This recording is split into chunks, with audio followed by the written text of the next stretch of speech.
Bonjour les enfants, c'est papa. Alors là, les enfants, nous sommes toujours en plein. En même temps, nous sommes dans la préparation de la Coupe du Monde.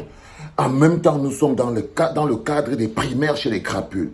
Et il est important que vous fassiez toujours le pont entre les deux entités, parce qu'elles sont liées.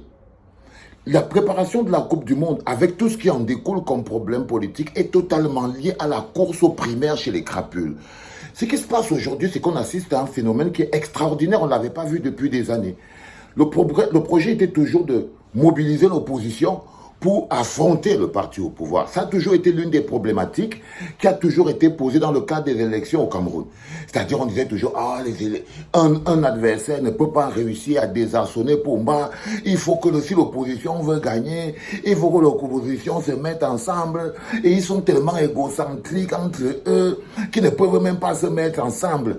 Ils ont même fait le procès de l'opposition en disant que non, sans vraiment, et sachant eux-mêmes par derrière, qu'ils ont créé eux-mêmes beaucoup de partis d'opposition, dont ils savent qu'il y a une impossible coalition des partis de l'opposition. Dès cet instant, ils avaient déjà gagné à 50%. Ça, c'était avant. Ça, c'était avant. Aujourd'hui, la problématique fondamentale qui se passe dans la boîte de sardines, chez les sardines, c'est de savoir comment c'est qu'ils vont réussir à faire la coalition nécessaire. Ils sont tellement en morceaux, il y a tellement d'acteurs, il y a tellement de camps, qu'ils sont face à une situation fondamentale. C'est que la seule personne qui réussissait à unir tous ces gens, c'était Pomba. La seule personne où tout le monde était d'accord, c'est-à-dire que même si on est d'accord sur rien, on est quand même d'accord sur Pomba, c'était Pomba. Et aujourd'hui, ils sont exactement comme l'opposition d'avant. C'est-à-dire que si tu enlèves le vieux Pomba, tu te rends compte qu'il y a beaucoup de petits Pomba. Et chacun pris individuellement n'a aucune chance de gagner face au challenger Lyon qui attend derrière le tireur de pénalty, le président élu Maurice Kamto. Pris individuellement, si tu prends le petit Francky individuellement, il ne peut pas. Il ne peut pas, il n'a pas les épaules. Si tu prends l'homme à la punk individuellement, il ne peut pas. Si tu prends Motazé individuellement, il ne peut pas. Si tu prends, je ne sais même pas qui, il ne peut pas. Aucun d'eux ne peut affronter individuellement le président élu challenger Maurice Kamto, qui est déjà sur le terre en train de les attendre. Parce que l'une des paniques que vous avez, c'est qu'eux, ils savent déjà qui ils vont affronter, mais ils ne savent pas encore qui parmi eux, s'ils vont aller ensemble, s'ils vont aller à plusieurs. C'est pour ça qu'ils sont donc dans le cadre des primaires en ce moment pour savoir qui c'est qui va réussir à fédérer. Vous comprenez ce que je veux dire? Parce que quand vous imaginez des alliances, par exemple, le petit Francky peut faire alliance. Il pourrait faire alliance avec Motazé, et derrière Motaz, vous voyez très bien que derrière Motaz, il y a quand même du monde. Hein? Derrière Motaz, il y a quand même du monde. Derrière Motaz, tu vois, vous avez les hommes-là, des hommes-là. Derrière Motaz, vous avez quand même des costauds, genre Lorenzo. Et derrière Motaz, vous avez aussi tous les grands chefs. Parce que derrière le petit Francky, derrière le petit Francky, vous avez aussi tous les grands chefs traditionnels. Et vous avez l'amido de Rebouba, vous avez le chef traditionnel. Ça, c'est derrière le petit Francky. Il peut jouer sa coalition de ce côté-là. De l'autre côté, vous avez l'homme à la punk. L'homme à la punk, derrière lui, il n'est pas faible. Hein? Il contrôle pratiquement toute l'administration. Ça veut dire, par exemple, que les directeurs de sociétés, genre Cyrus Ngo, vous vous rappelez de Cyrus Ngo, le directeur du port autonome Douala, on l'avait même arrêté, le gars, on l'a arrêté, on l'a amené jusqu'en prison. L'homme à la punk a forcé, l'homme à la punk a sorti une haute instruction et Cyrus Ngo est ressorti de prison, il est reparti au travail. Et là, c'est là où on avait su que l'homme à la punk a quand même du pouvoir. Donc, il a la plupart des directeurs de sociétés, surtout ceux qui ne sont pas totalement et fondamentalement du Sud. Non, il a donc cette partie des directeurs de société, c'est très important, parce que c'est l'argent. Il aura besoin de beaucoup d'argent pour acheter beaucoup de gens. Donc, il a aussi les postes.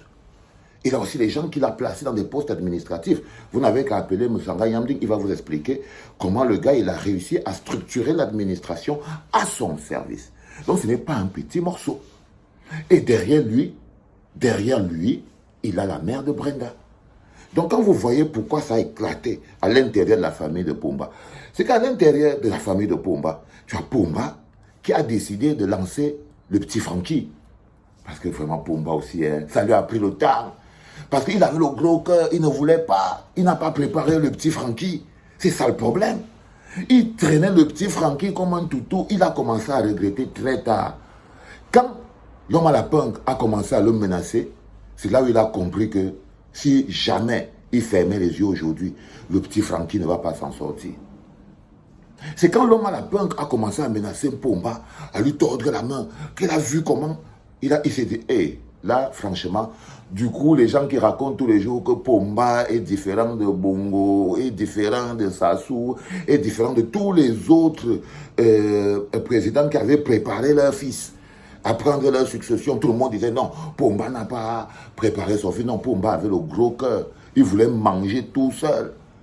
Il voulait manger tout seul, il n'avait pas une logique, il ne savait même pas qu'il allait encore être là à l'heure-ci. Pomba ne savait pas qu'il allait encore être vivant à l'heure-ci. Il ne savait pas. Il ne savait pas, donc il ne savait pas d'aller voir ce qui est en train de se passer là. Du coup, il voit donc qu'il faiblit. Il s'affaiblit, il s'amoindrit. La mère Brenda prend du pouvoir. La mère Brenda prend pas dans sa famille. Elle prend quelqu'un pour faire traverser le bâton de chef de famille dans l'autre famille. Et lui, il est encore vivant. Et lui, il est encore vivant. Du coup, il est resté comme s'il a dit que non, je ne peux pas. Il faut à tout prix que je recharge le petit Francky. Parce que si je laisse les choses se passer comme ça, là, donc le petit Francky est un combattant sérieux pour prendre la place de Pomba. D'abord pour sa survie. Parce que la vérité, c'est que si jamais le bonhomme là, ils ne peuvent jamais s'entendre. Ils ne peuvent jamais. L'homme à la punk et le petit Francky ne vont jamais s'entendre. Tout comme le petit Francky et Dadis Camara ne vont jamais s'entendre. Et l'homme à la punk fait coalition avec Dadis Camara. Sauf que l'homme à la punk a aussi ses propres intérêts. C'est pour ça que je dis souvent à Dadis Camara que ne te mets pas dans des situations compliquées. Parce que ce qui se passe avec l'homme à la punk, c'est que s'il se rend compte que tu fais déjà trop de vagues, si l'homme à la punk se rend compte que tu fais déjà trop de vagues, qu'il y a déjà trop de problèmes, il va te lâcher. Il va te lâcher. Et le petit Francky, il va te broyer. Le petit Francky, parce que tu sais aussi, toi, Dadis Camara, que derrière beaucoup les problèmes que tu as, il y a aussi le petit Francky, il y a aussi sa main. Donc, l'homme à la punk ne peut pas coaliser avec le petit Francky. Pas du tout, c'est un peu compliqué. Bon, jusqu'à présent, il ne faut jamais dire jamais, jamais Fontaine et tout. Mais Pomba a décidé de renforcer le petit Francky et de lancer le petit Francky dehors. C'est pour ça que vous voyez le petit Francky fonctionne exactement sur les pas de Pomba. Il avait créé le mouvement des franquistes. Pomba s'est rendu compte que cette histoire, on l'a d'abord convaincu que le petit Francky est en train de lui faire de l'ombre. Parce que Pomba, même face au petit Francky, il ne fait pas de cadeau. Il n'a pas d'amis. Même son propre petit Francky. Si le petit Francky il dérange, la preuve, c'est que quelques jours après, des gens sont sortis pour venir dire que non, Pomba même dit qu'il ne veut plus les banderoles du petit Francky. Pourtant, le petit Francky était en train de se préparer. Il s'est préparé, Pomba l'a stoppé. Parce que Pomba ne connaissait pas le cœur fondamental de l'homme à la punk. Il ne connaissait pas le cœur fondamental de l'homme à la punk. Quand vous voyez donc le petit Francky avec l'écharpe au cou, quand vous voyez le petit Francky avec l'écharpe au cou, c'est qu'il ne parle plus en tant que le fils. Parce que quand il parle en tant que le fils de Pomba, vous le voyez, porte un complet veste, tout ça, il marche au calme, il n'y a pas de souci. Ça, c'est quand il parle en tant que le fils de Pomba. Mais là, il n'est pas parti voir le Lamido de Rebouba et faire sa fête dans le nord. Il n'est pas parti en tant que le fils de Pomba. Il a porté l'écharpe. Ça veut dire que Pomba essaye de mettre la machine RDPC, parce qu'il se rend compte qu'il y a deux machines.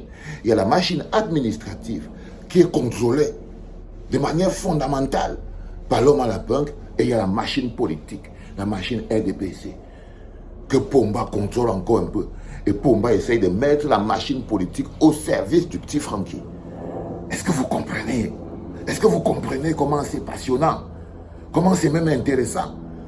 Donc, Pomba a donc décidé que lui va mettre la machine politique autour du petit Francky. Et le petit Francky va donc essayer de coaliser autour de ça. Ça ne va pas être facile parce qu'au milieu, il y a Tonton Mvondo.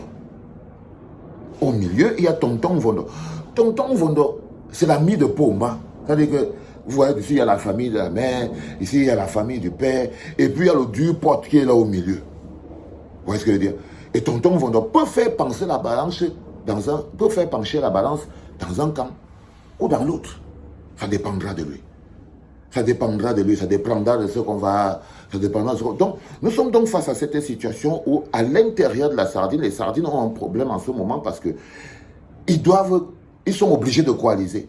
Parce que les primaires sont violentes.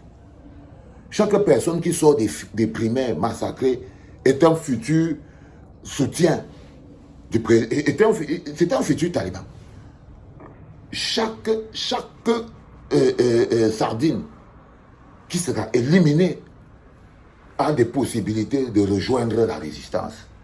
Donc, à un moment donné, ils sont donc face à cette situation où soit ils doivent coaliser entre eux, et là c'est ça le plus dur, soit ils doivent tous se mettre derrière quelqu'un. Et là, personne n'a envie de se mettre derrière personne. Surtout pas derrière le petit Francky. Ils ne veulent pas du petit Francky. Et ils avaient dit ça à Pomba depuis. Et je crois que Pomba, l'un des contrats que Pomba avait fait, de manière fondamentale, c'est qu'il n'allait pas placer le petit Francky. Que non, il mange tout. Et le moment venu, il va donner, il va laisser. On lui a dit, tu es sûr que tu ne vas pas placer le petit Francky? Il a dit non. C'est pour ça que Pomba n'avait pas placé le petit Francky. Il est resté tranquille, il avait des contrats derrière. Genre, ça va peut-être partir au nord, ça va peut-être partir au sud, ça va peut-être partir à ceci, mais ça ne va pas rester chez le petit Francky. Du coup, il n'a rien donné au petit Francky pendant tout ce temps, jusqu'à ce que l'homme à la punk lui tourne la main. Jusqu'à ce que l'homme à la punk lui tourne la main. Il voulait regarder à distance sans faire de commentaires, mais il ne peut pas. Il a vu que le petit Francky est en danger. Il a fermé ses yeux, il a dit que si je ferme les yeux aujourd'hui, peut-être que le petit Francky va partir en prison. Il est resté comme ça, il a dit que si je ferme mes yeux aujourd'hui, peut-être le petit Francky va partir en prison. Du coup, il a décidé d'armer le petit Francky, même au dernier moment. Donc, là, vous allez voir de plus en plus le petit Francky, il va beaucoup bouger et tout. Et l'homme à la punk va beaucoup bouger. Mais l'homme à la punk ne peut pas bouger fort. C'est ça son principal problème. Donc, il sera toujours en dessous, en train de faire les coups bas. Il sera toujours en train de taper les tibias du petit Francky pour essayer de faire foirer toutes les petites choses que le petit Francky va organiser. Ça dépendra des gens parce que l'homme à la punk, il contrôle quand même la police. L'homme à la punk, non, c'est pas quelqu'un qui n'a pas son pouvoir. Ça dit que Galax Setoga, c'est son fils. C'est Galax Setoga qui attache ses lacets au matin quand il se lève. Donc, c'est son fils. Et il rigole pas avec ça. Son Bagagré, c'est son ami. Il a réussi à le retourner. Et tout. Donc, tout le monde est un peu bloqué parce que Bagagré lui-même, il ne veut pas du petit Francky. Il ne veut pas du petit Francky. Donc, c'est fondamentalement compliqué. Donc, le principal problème qui existe aujourd'hui parmi les sardines, dans le cadre des primaires, c'est qu'ils doivent faire une coalition s'ils veulent avoir une chance de venir affronter. Si leur champion peut avoir le minimum de chances. C'est ça la lecture claire. Allez les enfants, je sais que vous êtes contents. Le nombre de messages que j'ai reçus hier. Oh, tous les jours, il fait des vidéos. Un jour, sans vidéo, 72 messages. Un jour sans vidéo, 72 messages. Allez les gars, je sais que vous m'aimez, moi aussi je vous adore. Que Dieu vous garde. C'était papa.